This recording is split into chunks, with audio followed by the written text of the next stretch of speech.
This is in Job chapter 14, verse 14. Again, this is Job's voice in the poetry. When a person dies, will he come back to life? If so, I would wait all the days of my struggle until my relief comes. You would call and I would answer you. You would long for the work of your hands. If you read between the lines of this Hebraic poetry, what Job is saying is, I believe there's a resurrection coming.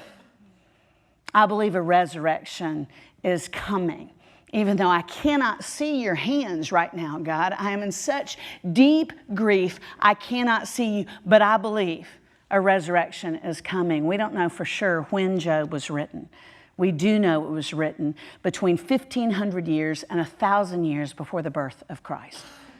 That means at this point in ancient history, the idea of a resurrection, and surely the idea of a cross, that was nowhere in Jewish consciousness.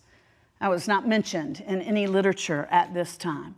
And yet this guy, who's in a valley, a pit of despair, says, I believe resurrection is coming.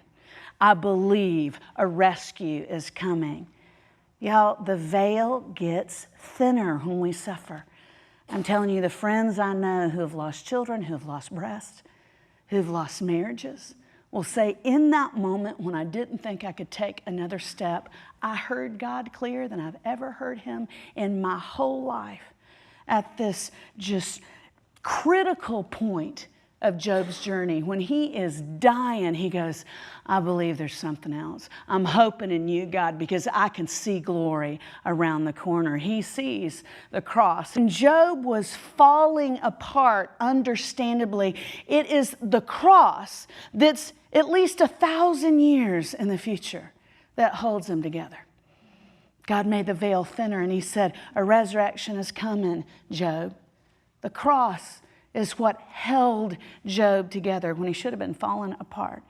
And y'all, for us today, when we go through seasons of suffering, it's not our friends. Even if we have good friends, it's not your family. Even if you have a family made up of marvelous comforters, that is not who will hold you together when your life is falling apart. It's Jesus. It's the finished work of Jesus on the cross as we close.